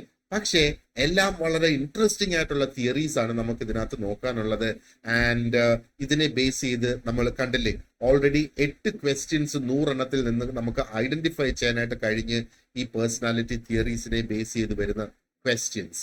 സോ ഇത് ഈ ക്ലാസ് തന്നെ നല്ലതുപോലെ ഒന്ന് ശ്രദ്ധിച്ചു പോയി കഴിഞ്ഞാൽ ഇതിനകത്ത് വരുന്ന ക്വസ്റ്റ്യൻസ് നമുക്ക് ആൻസർ ചെയ്യാൻ കഴിയും എന്നുള്ളത് അതിന്റെ മറ്റൊരു പ്രത്യേകതയാണ് ഈ തിയറീസിന്റെ കാര്യം. Alright, so now let's come back to the trait theories of personality. അപ്പൊ എന്താണ് ഈ ട്രേറ്റ് തിയറീസ് ഓഫ് പേഴ്സണാലിറ്റി എന്ന് ശരിക്കും പറയുന്നത്? അപ്പൊ ഇവിടെ നമ്മൾ ഈ സ്ക്രീനിൽ കാണുന്നത് പോലെ ട്രേറ്റ് തിയറീസ് എന്താണ് ഐഡന്റിഫൈ ചെയ്യുന്നത്? They identify and measure personality characteristics. ഒരു വ്യക്തിയുടെ പേഴ്സണാലിറ്റിയുടെ സവിശേഷതകൾ അത് സ്റ്റേബിൾ ആയിട്ട് നിൽക്കും ആ വ്യക്തി ഏത് സിറ്റുവേഷനിൽ ചെന്ന് പെട്ടിരുന്നാലും എന്നുള്ളത് ആണ് ഈ ഒരു ട്രേറ്റ് തിയറീസ്. അപ്പൊ ട്രേറ്റ് എന്ന് പറഞ്ഞാൽ നമുക്ക് വേണമെങ്കിൽ പറയാം ഓരോ വ്യക്തികൾക്കും ഉള്ള സവിശേഷതകളാണ് ആ പറയുന്നത്. അപ്പൊ അതിൽ ആദ്യം നമുക്ക് നോക്കാനുള്ളത് ഗോർഡൻ ഓൾപോർട്ടിന്റെ ട്രേറ്റ് തിയറിയാണ്. Let's look at what is Gordon Allport's trait theory. Okay, അപ്പോ നമുക്ക് എന്താ പറയേണ്ടത്? ഇത് ഒരു വളരെയധികം ഫൗണ്ടേഷണൽ ആയിട്ടുള്ള അല്ലെങ്കിൽ മോസ്റ്റ് ഫൗണ്ടേഷണൽ ആയിട്ടുള്ള ഒരു കാഴ്ചപ്പാട് അല്ലെങ്കിൽ ഒരു പേഴ്സ്പെക്റ്റീവ് ആണ് ഈ പേഴ്സണാലിറ്റി സൈക്കോളജിയെ സംബന്ധിച്ചിടത്തോളം ഗോർഡൻ ഓൾപോർട്ടിന്റെ ഈ ട്രേറ്റ് തിയറി എന്ന് പറയുന്നത്. അപ്പം മറ്റ് തിയറിസ്റ്റിനെ വെച്ച് നമ്മൾ കമ്പയർ ചെയ്ത് നോക്കുകയാണെന്നുണ്ടെങ്കിൽ ആ തിയറീസിന്റെ ഒക്കെ ഒരു എംഫസിസ് വരുന്നത് ഒന്ന് അൺകോൺഷ്യസ് ആയിട്ടുള്ള മോട്ടീവ്സില്, ഇനി അതും അല്ലെങ്കിൽ എൻവയൺമെന്റിന്റെ ഒരു കണ്ടീഷനിങ്ങില്, അതിലൊക്കെ അതിന്റെ ഫോക്കസ് വരുന്നു. പക്ഷെ ഓൾപോർട്ടിന്റെ ആ ഒരു അപ്രോച്ച് എന്ന് പറയുമ്പോഴത്തേക്ക് അതിന്റെ പ്രധാന focus is on the uniqueness of the individuals personality traits. ആ ഒരു വ്യക്തിയുടെ പേഴ്സണാലിറ്റി ട്രേറ്റ്സ് യുണീക്ക് ആണ് എന്നുള്ളതാണ് പറയുന്നത്. രണ്ടുപേർക്ക് ഒരേപോലെയുള്ള പേഴ്സണാലിറ്റി ട്രേറ്റ്സ് ഉണ്ടാകില്ല. ഓക്കെ, അപ്പം അദ്ദേഹത്തിന്റെ ഈ ഒരു work it actually laid the ground work for modern trait theories. ഇപ്പൊ മോഡേൺ ആയിട്ടുള്ള ട്രേറ്റ് തിയറീസും ഉണ്ട്, ദേ ആർ സ്ലൈറ്റ്ലി ഡിഫറെന്റ്. പക്ഷേ ഈ ഇദ്ദേഹത്തിന്റെ ഗോർഡൻ ഓൾപോർട്ടിന്റെ തിയറി വാസ് ദ ഫൗണ്ടേഷൻ. അതിനെ ബേസ് ചെയ്ത് അതിന്റെ മുകളിലേക്ക് ബിൽഡ് ചെയ്തു പോയി എന്ന് വേണമെങ്കിൽ നമുക്ക് പറയാം. അപ്പോ റെയ്മൻ കാറ്റൽ, ഹാൻസ് ഐസിങ്, ഇങ്ങനെയൊക്കെയുള്ള തിയറിസ്റ്റിനെ ഒരുപാട് അധികം ഇതിനകത്ത് ഇൻഫ്ലുവൻസ്ഡ് ആയി എന്നുള്ളതാണ്. ഇനി അദ്ദേഹത്തിന്റെ കോൺട്രിബ്യൂഷൻസ്, അതായത് ഓൾപോർട്ടിന്റെ കോൺട്രിബ്യൂഷൻസ് കൃത്യമായിട്ട് നമുക്ക് മനസ്സിലാക്കുന്നതിന് വേണ്ടിയിട്ട് കുറെ അധികം ആസ്പെക്ട്സ് അല്ലെങ്കിൽ കമ്പോണൻസ് നമുക്ക് മനസ്സിലാക്കേണ്ടതായിട്ടുണ്ട്. അപ്പോ ആ കമ്പോണൻസ് എന്ന് പറയുമ്പോഴത്തേക്ക് ഒന്ന് ട്രേറ്റ്സിന്റെ ക്ലാസിഫിക്കേഷൻ. ഈ ട്രേറ്റ്സിനെ അദ്ദേഹം ക്ലാസിഫൈഡ് ചെയ്തിട്ടുണ്ട്. എന്നിട്ട് ഈ ഒരു ഫങ്ഷണൽ ഓട്ടോണമി എന്ന് പറയുന്ന ഒരു കോൺസെപ്റ്റ് അദ്ദേഹം ഇൻട്രൊഡ്യൂസ് ചെയ്തിട്ടുണ്ട്. അപ്പൊ ഈ ട്രേറ്റ്സ് എങ്ങനെയാണ് ക്ലാസിഫൈ ചെയ്തേക്കുന്നത്? എന്താണ് ഫങ്ഷണൽ ഓട്ടോണമി എന്ന് പറയുന്നത്? ഇനി മറ്റൊന്ന് സെൽഫ് ഐഡന്റിറ്റി. അപ്പൊ സെൽഫ് ഐഡന്റിറ്റി എന്ന് പറയുന്നതിനെ അതിനെ അദ്ദേഹം വിശേഷിപ്പിച്ചത് ദ പ്രൊപ്പോറിയം എന്നുള്ളതാണ്. ദ പ്രൊപ്രിയം, പ്രൊപ്പോറിയം അല്ല, ദ പ്രൊപ്രിയം, PROPRIUM, പ്രൊപ്രിയം അല്ലെങ്കിൽ സെൽഫ് ഐഡന്റിറ്റി. അതോടൊപ്പം അദ്ദേഹത്തിന്റെ ആ ഒരു critical stance on other psychological theories, അതും നമുക്കൊന്ന് മനസ്സിലാക്കേണ്ട ആയിട്ടുണ്ട്. അദ്ദേഹത്തിന്റെ ഈ ഒരു തിയറി നമുക്ക് കംപ്ലീറ്റ് ആയിട്ട് ഒന്ന് അണ്ടർസ്റ്റാൻഡ് ചെയ്യുന്നതിന് വേണ്ടി. So let's look at the origin of the theory. അപ്പോ ഗോർഡൻ W. ഓൾപോർട്ട് 1897 ജനിച്ച് 1967 വരെ ജീവിച്ചിരുന്നു. He was an American psychologist. Okay, അപ്പം അദ്ദേഹം അദ്ദേഹം പ്രൊപ്പോസ് ചെയ്തത് അദ്ദേഹത്തിന്റെ ഈ ട്രേറ്റ് തിയറി ഓഫ് പേഴ്സണാലിറ്റി ആണ് എന്നുള്ളതാണ്. And this happened in 1936 and പിന്നീട് അതിനെ 1961 അദ്ദേഹം എലാബറേറ്റ് ചെയ്തു. ആൻഡ് ആ സമയത്ത് അദ്ദേഹം ഒരു ബുക്കും കൂടെ പബ്ലിഷ് ചെയ്തിട്ടുണ്ടായിരുന്നു, Pattern and Growth in Personality. That was published in 1961. നിങ്ങളുടെ നോട്ട്സിൽ ഇത് കൊടുത്തിട്ടുണ്ട്. And you can actually go through it. ഈ ബുക്സിന്റെ ഒക്കെ ഡീറ്റെയിൽസ് ഒന്ന് ഓർത്തു വെക്കുന്നത് നന്നായിരുന്നു. പിന്നെ അദ്ദേഹത്തിന്റെ വർക്ക് അത് എങ്ങനെയാണ് ഉണ്ടായത്, അതിന്റെ ഒരു റീസൺ നമുക്കൊന്ന് നോക്കണമല്ല. It emerged as a response to two dominant schools of thoughts in psychology. അപ്പം അദ്ദേഹം ഈ ഒരു തോട്ടുമായിട്ട് മുന്നിലേക്ക് വരുന്നതിന് മുന്നേ രണ്ട് ഡോമിനന്റ് ആയിട്ടുള്ള തോട്ട്സിന് ഒരു മറുപടി എന്ന നിലയിലാണ് അദ്ദേഹത്തിന്റെ ഈ ഒരു തോട്ട് അദ്ദേഹം ഡെവലപ്പ് ചെയ്ത് കൊണ്ടുവന്നത്. അപ്പം അതിലൊന്ന് ഫ്രോയിഡിന്റെ സൈക്കോ അനാലിസിസ്, മറ്റൊന്ന് ബിഹേവിയറിസം. അതാണ് ഇവിടെ ഈ കാണുന്നത്. He rejected psycho analysis and behaviourism. And അദ്ദേഹം ഫോക്കസ് ചെയ്തത് ഇൻഡിവിജ്വൽ ട്രേറ്റ്സിലാണ് അദ്ദേഹം ശരിക്കും ഫോക്കസ് ചെയ്തത്. ഫ്രോയിഡിന്റെ സൈക്കോ അനാലിസിസിന്റെ ഒരു ഹെവി ഫോക്കസ് എന്ന് പറയുന്നത്, അതായത് അൺകോൺഷ്യസ് ആയിട്ടുള്ള നമ്മുടെ മോട്ടീവ്സ് ആൻഡ് ഒരു വ്യക്തിക്കുണ്ടാകുന്ന കുട്ടിക്കാലത്തെ എക്സ്പീരിയൻസസ്, അതിനകത്താണ് സൈക്കോ അനാലിസിസ് കംപ്ലീറ്റ് ഫോക്കസ് ചെയ്ത് കിടക്കുന്നത്.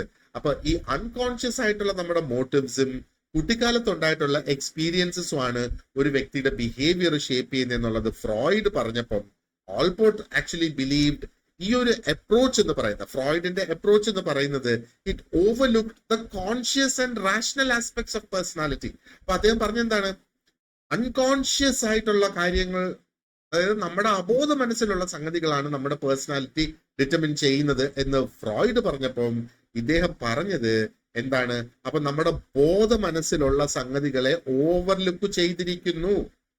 റാഷണൽ ആയിട്ടുള്ള പേഴ്സണാലിറ്റിയുടെ ആസ്പെക്ട്സിനെ ഇവിടെ ഓവർലുക്ക് ചെയ്തിരിക്കുന്നു. അതൊരു പോരായ്മയെ അദ്ദേഹം കണ്ടു. ഇനി ബിഹേവിയറിസത്തിന്റെ കാര്യം പറയാനാണെങ്കിലോ, ബിഹേവിയറിസത്തിന്റെ ആ ഒരു എംഫസിസ് എന്ന് പറയുന്നത് ഒന്ന് എൻവയറമെന്റൽ കണ്ടീഷനിങ്ങിലും എക്സ്റ്റേണൽ റീഇൻഫോഴ്സ്മെന്റ് ഒക്കെയാണ്. അപ്പൊ external reinforcement through punishment or through rewards എന്നൊക്കെയുള്ള ഒരു രീതിയിൽ. അപ്പം ഓൾപോർട്ടിന്റെ ഈ ഒരു കാഴ്ചപ്പാടിനുള്ള ഒരു ആർഗ്യുമെന്റ് എന്ന് പറയുന്നത്, പേഴ്സണാലിറ്റി എന്ന് പറയുന്നത് ജസ്റ്റ് ഒരു mere response to a stimulus അല്ല.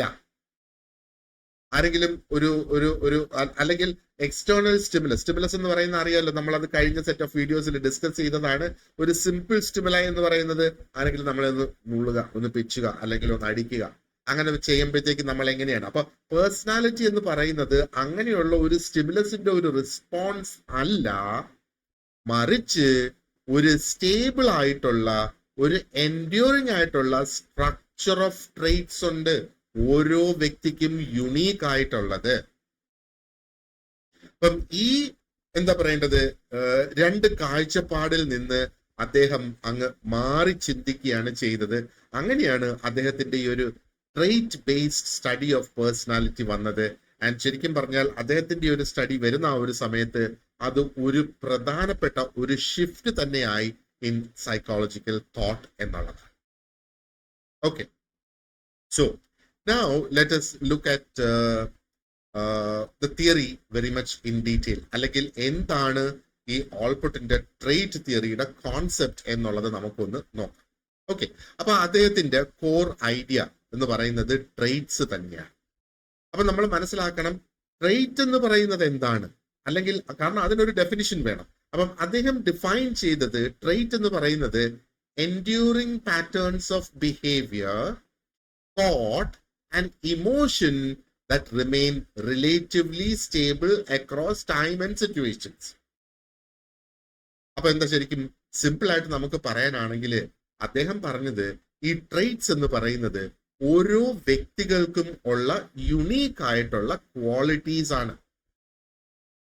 ഈ ക്വാളിറ്റീസ് ആണ് ഒരു വ്യക്തിയുടെ പേഴ്സണാലിറ്റി നിർണയിക്കുന്നത്.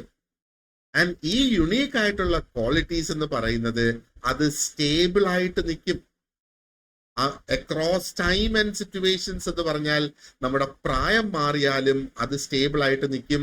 നമ്മൾ ആ നിമിഷത്തിലുള്ള സാഹചര്യം മാറിയാലും ആ ട്രേറ്റ്സ് അതേപോലെ സ്റ്റേബിൾ ആയിട്ട് നിൽക്കും എന്നാണ് അദ്ദേഹം ശരിക്കും പറഞ്ഞത്.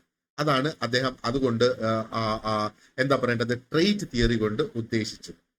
അപ്പം ഓൾപോർട്ടിനെ സംബന്ധിച്ചിടത്തോളം ട്രേറ്റ്സ് എന്ന് പറയുമ്പോഴത്തേക്ക് these are not like short term feelings or moods that change over time. അതായത് നമുക്ക് ഷോർട്ട് ടേം ആയിട്ടുള്ള നമുക്ക് ഉണ്ടാകുന്ന ആ ഒരു ഫീലിങ്സ്, അല്ലെങ്കിൽ പെട്ടെന്ന് നമുക്ക് വരുന്ന ആ ഒരു ഫീലിംഗ്, അല്ലെങ്കിൽ നമുക്ക് മൂഡ് സ്വിങ്സ് ഒക്കെ ഉണ്ടാവുമല്ലോ, ആൻഡ് ഇത് പെട്ടെന്ന് മാറാം അല്ലെ. അപ്പൊ അദ്ദേഹം പറയുന്നത് അതല്ല ഈ ട്രേറ്റ്സ് എന്ന് പറയുന്നത്, നമുക്ക് മാറി വരുന്ന മൂഡോ അല്ലെങ്കിൽ നമ്മൾക്ക് പെട്ടെന്നുണ്ടാകുന്ന ആ ഒരു ഫീലിങ്ങോ അതല്ല ഇത്. ഇൻസ്റ്റെഡ് അദ്ദേഹം പറയുന്നത് ഇത് സ്റ്റേബിൾ ആയിട്ടുള്ള പാറ്റേൺസ് ആണ്. ഒരു വ്യക്തി ചിന്തിക്കുന്ന രീതിയിൽ, ഒരു വ്യക്തിക്ക് ഫീൽ ചെയ്യുന്ന രീതിയിൽ, ഒരു വ്യക്തി ബിഹേവ് ചെയ്യുന്ന രീതിയിൽ, അത് ഏത് സിറ്റുവേഷനിലായിരുന്നാലും ആ ഒരു വ്യക്തിയുടെ ചിന്ത, ഫീലിങ്സ് ആൻഡ് ബിഹേവിയർ ഒരേപോലെ നിൽക്കും എന്നുള്ളതാണ് അദ്ദേഹം പറയുന്നത്. അപ്പോ ഈ ട്രേറ്റ്സ് ആണ് നമ്മളെ കാണിക്കുന്നത് എങ്ങനെ ഒരു വ്യക്തി മറ്റുള്ളവരുമായിട്ടും അവരുടെ ചുറ്റുപാടുമായിട്ട് അവര് ഇന്ററാക്ട് ചെയ്യുന്നത് എങ്ങനെയെന്നുള്ളത്. ആ ഇന്ററാക്ഷൻ തന്നെയാണല്ലോ ബിഹേവിയർ എന്ന് പറയുന്നത്. അപ്പോ ഈ ഒരു ട്രേറ്റ്സിനെ അദ്ദേഹം ക്ലാസിഫൈ ചെയ്തു. അപ്പൊ ക്ലാസിഫൈ ചെയ്തത് അത് എങ്ങനെയാണ് ആ ഒരു വ്യക്തിയുടെ പേഴ്സണാലിറ്റിയെ സ്വാധീനിക്കുന്നത് എന്നനുസരിച്ച് അദ്ദേഹം ഇതിനൊരു ക്ലാസിഫിക്കേഷൻ കൊണ്ടുവന്നു. ഈ ഒരു ക്ലാസിഫിക്കേഷൻ 3 ലെവൽസിലാണ്, 3 തട്ടിലാണ് ഈ ഒരു ക്ലാസിഫിക്കേഷൻ കൊടുക്കുന്നത്. അതാണ് നമ്മൾ ഇവിടെ സ്ക്രീനിൽ കാണുന്ന 3 ലെവൽസ് ഓഫ് ട്രേറ്റ്സ് എന്നുള്ളത്. ആദ്യത്തെ ഒരു ക്ലാസിഫിക്കേഷൻ ഇസ് കാർഡിനൽ ട്രേറ്റ്സ്, രണ്ടാമത്തത് സെൻട്രൽ ട്രേറ്റ്സ് ആൻഡ് മൂന്നാമത്തത് സെക്കൻഡറി ട്രേറ്റ്സ് എന്നുള്ളത്. അപ്പൊ എന്താണ് ഈ കാർഡിനൽ ട്രേറ്റ്സ് എന്ന് പറയുന്നത്? ഇവിടെ പറഞ്ഞിരിക്കുന്നത് ഡോമിനേറ്റ് പേഴ്സണാലിറ്റി എന്നുള്ളത് അല്ലെ. അപ്പൊ കാർഡിനൽ ട്രേറ്റ്സ് എന്ന് പറയുന്നത് ദീസ് ആർ ദ റേറസ്റ്റ് എന്നുള്ളതാണ് അദ്ദേഹം ഡിഫൈൻ ചെയ്തേക്കുന്നത്. Rarest but most powerful traits that dominate a person's entire life. ആ ട്രേറ്റ്സ് എന്ന് പറയുമ്പോൾ ചില സവിശേഷതകൾ എന്ന് വേണമെങ്കിൽ നമുക്ക് മലയാളത്തിൽ പറയാം. അപ്പൊ കാർഡിനൽ ട്രേറ്റ്സ് എന്ന് പറയുന്നത് ഏറ്റവും റെയർ ആയിട്ടുള്ളത്, അതായത് ഈ 3 ട്രേറ്റ്സിൽ കാർഡിനലിലും സെൻട്രലിലും സെക്കൻഡറിയിലും റെയർ ആയിട്ടുള്ളത് അല്ലെങ്കിൽ എണ്ണത്തിൽ കുറവ് കാർഡിനൽ ട്രേറ്റ്സ് ആണ്. എന്നാൽ ഇത് കുറവാണെങ്കിലും ഇതായിരിക്കും എപ്പോഴും ഒരു വ്യക്തിയുടെ ഏറ്റവും പവർഫുൾ ആയിട്ടുള്ള ട്രേറ്റ്സ് ആൻഡ് ഇതായിരിക്കും ഒരു വ്യക്തിയുടെ ജീവിതകാലം മുഴുവനും ആ വ്യക്തിയുടെ സ്വഭാവത്തെ ഏറ്റവും കൂടുതലായിട്ട് സ്വാധീനിക്കുന്ന ട്രേറ്റ് എന്നുള്ളതാണ്. അപ്പോ ഈ ട്രേറ്റ്സിന്റെ സ്ട്രെങ്ത് അദ്ദേഹം പറയുന്നത് they are so strong that they define an individuals personality അല്ലെ. അപ്പോ എന്താ പറയേണ്ടത്? ഈ കാർഡിനൽ ട്രേറ്റ്സ് ആണ് ഒരു വ്യക്തിയുടെ പേഴ്സണാലിറ്റി പോലും നിർണ്ണയിക്കുന്നത് ആൻഡ് അത് സ്വാധീനിക്കും. എന്താണ് ഓൾമോസ്റ്റ് ആ ഒരു വ്യക്തിയുടെ എല്ലാ ബിഹേവിയറിലെയും എല്ലാ തീരുമാനങ്ങളെയും ഡിസിഷൻസിനെയും ഒരേപോലെ ഇതിന് സ്ട്രോങ് ആയിട്ട് സ്വാധീനിക്കാൻ കഴിയും. അതാണ് കാർഡിനൽ ട്രേറ്റ്സ് എന്ന് പറയുന്നത്. അതിന്റെ എക്സാമ്പിൾസ് നമുക്ക് നോക്കുവാണെന്നുണ്ടെങ്കിൽ അഹിംസ എന്ന് കേൾക്കുമ്പോൾ നമ്മൾ മഹാത്മാഗാന്ധിയെ അതിനോടൊപ്പം നമ്മൾ ഓർക്കും അല്ലെ. അപ്പം മഹാത്മാഗാന്ധിയുടെ കമ്മിറ്റ്മെന്റ് ടു നോൺ വയലൻസ്, അപ്പൊ മഹാത്മാഗാന്ധി അത്രയും കമ്മിറ്റഡ് ആയിരുന്നു ടു നോൺ വയലൻസ് എന്നുള്ളത്. അപ്പൊ അദ്ദേഹത്തിന്റെ കാർഡിനൽ ട്രേറ്റ് ആയിരുന്നു അഹിംസ അല്ലെങ്കിൽ നോൺ വയലൻസ് എന്ന് പറയുന്നത്. അത് തന്നെയല്ലേ അദ്ദേഹത്തിന്റെ ജീവിതത്തിലെ അദ്ദേഹത്തിന്റെ കംപ്ലീറ്റ് ഫിലോസഫിയെയും അദ്ദേഹം ചെയ്ത അദ്ദേഹത്തിന്റെ ആക്ഷൻസിനെയും ഒക്കെ ഗൈഡ് ചെയ്തത് അഹിംസ തന്നെയല്ലായിരുന്നു. അതേപോലെ മദർ തെരേസയുടെ കമ്പാഷൻ എന്ന് വേണമെങ്കിൽ നമുക്ക് പറയാം. അപ്പൊ അവരുടെ ആ ഒരു കമ്പാഷൻ, അതായത് പാവപ്പെട്ടവർക്ക് വേണ്ടിയിട്ട് സേവനം ചെയ്യുക എന്നുള്ള അവരുടെ ആ ഒരു കമ്പാഷൻ തന്നെയല്ലേ അവരുടെ ജീവിതം മുഴുവനും അവരെ നയിച്ചത്. അപ്പോ പക്ഷെ നമ്മൾ ഒരു കാര്യം മനസ്സിലാക്കേണ്ടതെന്ന് പറഞ്ഞാല് അദ്ദേഹം ഇതും കൂടെ പറയുന്നുണ്ട് that only very few people possess A cardinal trait, അല്ലെങ്കിൽ ഒരു ട്രൂ കാർഡിനൽ ട്രേറ്റ്. അത് എല്ലാവർക്കും ഉണ്ടാകണമെന്ന് നിർബന്ധമില്ല. ഈ കാർഡിനൽ ട്രേറ്റ് എന്ന് പറയുന്നത് കുറച്ച് ആൾക്കാർക്ക് മാത്രമേ ഈ ഒരു കാർഡിനൽ ട്രേറ്റ് ഉള്ളൂ. നമ്മളിൽ ഭൂരിഭാഗവും അദ്ദേഹത്തിന്റെ കാഴ്ചപ്പാടനുസരിച്ച് ഭൂരിഭാഗം ജനങ്ങളും they are influenced by a combination of central and secondary traits.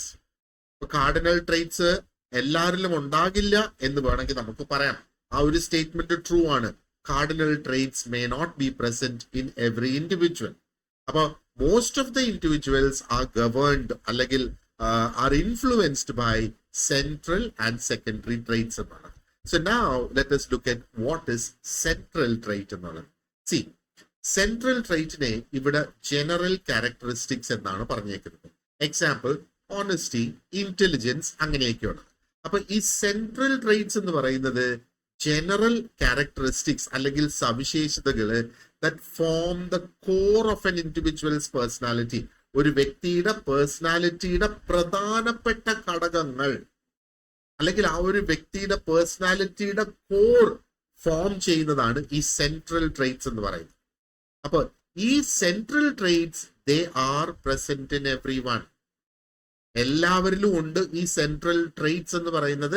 And അവരുടെ പല സാഹചര്യങ്ങളിൽ അവരെങ്ങനെ പെരുമാറും എന്നുള്ളതിനെ ഈ സെൻട്രൽ ട്രേറ്റ്സ് സ്വാധീനിക്കുകയും ചെയ്യും എന്നുള്ളതാണ്. അപ്പൊ ഇവിടെ എക്സാമ്പിൾ ഓണസ്റ്റി എന്ന് നമ്മൾ പറഞ്ഞു. ജനറലി ട്രൂത്ത്ഫുൾ ആയിട്ടുള്ള ഒരു വ്യക്തി ഓണസ്റ്റ് എന്ന് നമുക്ക് പറയാം അല്ലെ.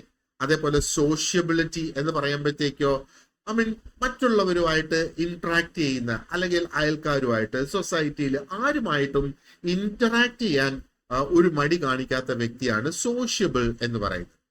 ആൻഡ് ഇന്റലിജൻസ് എന്ന് പറയുമ്പോഴോ അപ്പോ an individual with a strong analytical skill ആണ് ഇന്റലിജൻസ് എന്ന് വേണമെങ്കിൽ നമുക്ക് പറയാം. അപ്പൊ ഇതൊക്കെ എല്ലാവരിലും ഉള്ള ട്രേറ്റ്സ് തന്നെയാണ്. അപ്പൊ കാർഡിനൽ ട്രേറ്റ്സ് പോലെയല്ല സെൻട്രൽ ട്രേറ്റ്സ് എന്ന് പറയുമ്പോഴത്തേക്ക് they do not dominate a person's entire life but still play a significant role in shaping their personality. അപ്പൊ കാർഡിനൽ ട്രേറ്റ്സും സെൻട്രൽ ട്രേറ്റ്സും ആയിട്ടുള്ള ഒരു ഡിഫറൻസ് എന്ന് പറയുന്നത്, കാർഡിനൽ ട്രേറ്റ്സ് എല്ലാവരിലും ഇല്ല, വളരെ ചുരുക്കം ആൾക്കാർക്ക് മാത്രമാണുള്ളത്. സെൻട്രൽ ട്രേറ്റ്സ് എല്ലാവരിലും ഉണ്ട്. ആൻഡ് കാർഡിനൽ ട്രേറ്റ്സ് എന്ന് പറയുമ്പോഴത്തേക്ക് അത് ഒരു വ്യക്തിയുടെ ജീവിതകാലം മുഴുവനും അതേപോലെ സ്ട്രോങ് ആയിട്ട് നിലനിൽക്കും. ആൻഡ് സെൻട്രൽ ട്രേറ്റ്സ് എന്ന് പറയുമ്പോഴത്തേക്ക് അത് ആ ഒരു വ്യക്തിയുടെ ജീവിതകാലം മുഴുവനും ഡോമിനേറ്റ് ചെയ്ത് നിൽക്കണമെന്ന് നിർബന്ധമില്ല. പക്ഷെ അവരുടെ പേഴ്സണാലിറ്റി രൂപപ്പെടുന്നതിന് ഒത്തിരി അധികം സ്വാധീനം ഇത് ചെലുത്തും. ഒരു പക്ഷേ സെൻട്രൽ ട്രേറ്റ്സ് മാറി വരാം, നമ്മുടെ ജീവിതം മാറുന്നതനുസരിച്ച് മാറി വരാം എന്നും വേണമെങ്കിൽ നമുക്ക് പറയാം. ഇനി എന്താണ് സെക്കൻഡറി ട്രേറ്റ്സ് എന്ന് പറയുന്നത്? ഇത് സിറ്റുവേഷൻ ബേസ്ഡ് ആയിട്ടുള്ള ട്രേറ്റ്സ് ആണ്. അതിന്റെ ഉദാഹരണം ഇവിടെ പറയുന്നത് സ്റ്റേജ് ഫ്രൈറ്റ് എന്ന് പറഞ്ഞാൽ സ്റ്റേജിൽ കയറി പ്രസംഗിക്കുകയോ ഡാൻസ് ചെയ്യുകയോ ഒക്കെ ചെയ്യുന്നതിന് നമുക്കുള്ള ആ ഒരു ഭയം, സ്റ്റേജ് ഫ്രൈറ്റ് എന്ന് പറയുന്നത്, അത് സെക്കൻഡറി ട്രേറ്റ് ആണ്. പക്ഷെ അങ്ങനെയും ഒരു വ്യക്തിയെ നമ്മൾ സൂചിപ്പിക്കാറില്ലേ, ഓ അവന് പ്രസംഗിക്കാൻ പറ്റില്ല, അവന്റെ പേര് അതിന് കൊടുക്കണ്ട എന്നൊക്കെ നമ്മൾ പറയുന്നത് കേട്ടിട്ടില്ലേ? അപ്പൊ സെക്കൻഡറി ട്രേറ്റ്സ് എന്ന് പറയുന്നത് കുറെ കൂടെ സിറ്റുവേഷണൽ ആണ്. ആൻഡ് ചില സർക്കംസ്റ്റൻസിന് മാത്രം അത് സ്പെസിഫിക് ആയിട്ട് വരുന്നു എന്ന് വേണമെങ്കിൽ നമുക്ക് പറയാം. അപ്പൊ ഈ ട്രേറ്റ്സ് അത് ഒരു വ്യക്തിയുടെ ഓവറോൾ പേഴ്സണാലിറ്റി നമുക്ക് നിർണ്ണയിക്കാനായിട്ട് സാധിക്കില്ല ഈ സെക്കൻഡറി ട്രേറ്റ്സ് ഉപയോഗിച്ച്. പക്ഷേ ചില സാഹചര്യങ്ങളിൽ അവരെങ്ങനെ പെരുമാറും എന്ന് നമുക്ക് പൊതുവെ പറയാനായിട്ട് സാധിക്കും എന്നുള്ളത് മാത്രമേ ഉള്ളൂ. ആ ഒരു വ്യക്തിയുടെ ഓവറോൾ പേഴ്സണാലിറ്റിയെ സെക്കൻഡറി ട്രേറ്റ്സ് സ്വാധീനിക്കുന്നില്ല. പക്ഷെ ചില സാഹചര്യങ്ങളിൽ അതാണ് പറയുന്നത്, ഓ അവന് എന്താ പറയേണ്ടത്, കർട്ടന്റെ പിന്നിൽ നിന്ന് പ്രവർത്തിക്കാനാണെങ്കിൽ ഹി ഈസ് ഗുഡ്, പക്ഷെ ആ ഒരു കർട്ടൻ ഓപ്പൺ ചെയ്ത് സ്റ്റേജിൽ പ്രവർത്തിക്കാൻ അവന് ബുദ്ധിമുട്ടാണ്. നോക്ക്, സാഹചര്യത്തില് മാറുന്നതനുസരിച്ച് ആ ഒരു വ്യക്തിയുടെ കഴിവ് അവിടെ ഡിഫറെന്റ് ആയിട്ട് വരുന്നു. അല്ലെങ്കിൽ കഴിവല്ല, ബിഹേവിയർ അവിടെ ഡിഫറെന്റ് ആയിട്ട് വരും. അതിന്റെ എക്സാമ്പിൾസ് നോക്കിയേ. ഒരു സാധാരണഗതിയിൽ കോൺഫിഡന്റ് ആയിട്ടുള്ള ഒരു വ്യക്തി ഈ പറഞ്ഞ സ്റ്റേജ് ഫ്രൈറ്റ് എക്സ്പീരിയൻസ് ചെയ്യുകയാണ്. സാധാരണഗതിയിൽ normally he is very confident അല്ലെ, കോൺഫിഡന്റ് എന്ന് നമുക്ക് കാണാം. പക്ഷേ പബ്ലിക് സ്പീക്കിങ്ങിൽ വളരെ പിന്നോട്ടാണ്. അത് നമുക്ക് ആ ഒരു സ്പെസിഫിക് പബ്ലിക് സ്പീക്കിംഗ് എന്നുള്ള സാഹചര്യത്തിൽ മാത്രമേ ഉള്ള ആ വ്യക്തി ഇത്തിരി പിന്നോട്ട്, അല്ലെങ്കിൽ നല്ല കോൺഫിഡന്റ് ആണ് എന്നാ പറയുന്നത്. ആൻഡ് ഒരു പൊതുവെ വളരെ കാമായിട്ടുള്ള ഒരു വ്യക്തി ഇംപേഷ്യന്റ് ആയി മാറുന്ന ഒരു വളരെ ലോങ് ക്യൂവില് നിൽക്കുമ്പോ നമ്മൾ കണ്ടിട്ടില്ലേ അങ്ങനെയൊക്കെ. അതേപോലെ സ്പൈസി ആയിട്ടുള്ള ഭക്ഷണത്തിനുള്ള ആ ഒരു പ്രിഫറൻസ് ഉണ്ട് എന്നുള്ളത് വെച്ച് ആ ഒരു വ്യക്തിയുടെ ഒരു ബ്രോഡ് പേഴ്സണാലിറ്റി ട്രേറ്റ് ആണത് എന്ന് നമുക്ക് പറയാൻ കഴിയുമോ? കഴിയില്ല. അപ്പൊ ഈ ട്രേറ്റ്സ് നമ്മെ കാണിക്കുന്നത് എങ്ങനെ ഒരു വ്യക്തിയുടെ പേഴ്സണാലിറ്റി സിറ്റുവേഷൻ അനുസരിച്ച് മാറി മാറി വരാം. ഓക്കെ, അപ്പൊ എന്താ പറയേണ്ടത്, കൺസിസ്റ്റന്റ് ആയിട്ടുള്ള സെൻട്രൽ ട്രേറ്റ്സ് പോലെയല്ല സെക്കൻഡറി ട്രേറ്റ്സ് കാണിക്കുന്നത് സിറ്റുവേഷൻ അനുസരിച്ച് അതെങ്ങനെ മാറി തിരിഞ്ഞ് വരാം. അപ്പൊ അദ്ദേഹത്തിന്റെ തിയറിയിൽ നമ്മൾ ആദ്യം മനസ്സിലാക്കേണ്ടത് ഈ പേഴ്സണാലിറ്റി ട്രേറ്റ്സില് എന്തൊക്കെയാണ് അതിനകത്തുള്ളത് എന്നുള്ളത്. അപ്പൊ 3 ലെവൽസ് ആയിട്ട് അദ്ദേഹം തിരിച്ചു. ഇപ്പൊ നമുക്കറിയാം കാർഡിനൽ ട്രേറ്റ്സ് എന്ന് പറയുന്നത് എന്താണ്, സെൻട്രൽ ട്രേറ്റ്സ് എന്ന് പറയുന്നത് എന്താണ്, സെക്കൻഡറി ട്രേറ്റ്സ് എന്ന് പറയുന്നത് എന്താണ് എന്നുള്ളത് നമുക്കിപ്പോ മനസ്സിലായി. ഓക്കെ, അപ്പൊ ഇനിയും നമുക്ക് ഈ ഒരു തിയറി കണ്ടിന്യൂസ് ആയിട്ട് നമുക്ക് ഡിസ്കസ് ചെയ്യേണ്ടതായിട്ടുണ്ട്. ഇനി നമുക്ക് നോക്കാനുള്ള അടുത്ത കോൺസെപ്റ്റ് എന്ന് പറയുന്നത് ഫങ്ഷണൽ ഓട്ടോണമി ആൻഡ് മോട്ടീവ്സ് എന്നുള്ളത് തന്നെയാണ്. അതും ഈ സെയിം തിയറിയുടെ ഭാഗമായിട്ട് തന്നെയാണ് നമുക്ക് ഡിസ്കസ് ചെയ്യാനുള്ളത്. And we will do that in the next video. അപ്പോ ഈ ഒരു വീഡിയോയുടെ ഡിസ്ക്രിപ്ഷൻ ബോക്സിൽ നമ്മുടെ ഒരു വാട്സാപ്പ് സ്റ്റഡി ഗ്രൂപ്പ് ജോയിൻ ചെയ്യുന്നതിനുള്ള ഒരു ലിങ്ക് ഞാൻ കൊടുത്തിട്ടുണ്ട്. ഈ സ്റ്റഡി ഗ്രൂപ്പ് ജോയിൻ ചെയ്താൽ നമുക്ക് എക്സാമിനുള്ള അപ്ഡേറ്റ്സ് ഒക്കെ നമുക്ക് അവിടെ എന്താ പറയേണ്ടത് ലഭിക്കും. ആൻഡ് എക്സാമിനെ കുറിച്ചുള്ള കാര്യങ്ങളൊക്കെ നമുക്ക് അവിടെ ഡിസ്കസ് ചെയ്യാം. ആൻഡ് ഗോൾഡ് ബാച്ചിലേക്ക് ജോയിൻ ചെയ്യുന്നതിനും നിങ്ങൾക്ക് സ്റ്റഡി ഗ്രൂപ്പിൽ വന്നു കഴിഞ്ഞാൽ സാധിക്കും. അപ്പൊ നമ്മുടെ ഗോൾഡ് ബാച്ച് കൊണ്ട് ഉദ്ദേശിക്കുന്നത് നിങ്ങൾക്ക് ഇതേപോലെയുള്ള കംപ്ലീറ്റ് ടോപ്പിക്സിന്റെയും വീഡിയോസ് നിങ്ങൾക്ക് അവിടെ ലഭിക്കും. അതേപോലെ ഡീറ്റെയിൽഡ് ആയിട്ടുള്ള notes, practice questions, mock test, model exams ഇതെല്ലാം ഗോൾഡ് ബാച്ചിൽ നിങ്ങൾക്ക് ലഭിക്കും. നോട്ട്സ് നിങ്ങൾക്ക് പ്രിന്റ് ചെയ്തെടുക്കത്തക്ക രീതിയിലാണ് നോട്ട്സും ക്വസ്റ്റ്യൻസും ആൻസേഴ്സും ഒക്കെ ഡിസൈൻ ചെയ്തിട്ടുള്ളത്. ഓക്കെ, മാത്രമല്ല കംപ്ലീറ്റ് വീഡിയോസ് ഗോൾഡ് ബാച്ചിൽ ജോയിൻ ചെയ്യുന്നവർക്കാണ് ലഭിക്കുക. ഓക്കെ, സോ ഗോൾഡ് ബാച്ചിൽ ജോയിൻ ചെയ്യുന്നതിന് ഒന്നുകിൽ വാട്സാപ്പ് ഗ്രൂപ്പ് ജോയിൻ ചെയ്യാം, or you can contact me ഈ ഒരു കോൺടാക്ട് നമ്പറിൽ. അപ്പൊ അത് ഞാൻ വീഡിയോയുടെ ഡിസ്ക്രിപ്ഷൻ ബോക്സിലും ഈ കോൺടാക്ട് നമ്പർ കൊടുത്തിട്ടുണ്ടാകും. You can contact. So thank you very much for watching this video, and you have a great day ahead. See you in the next class. Thank you.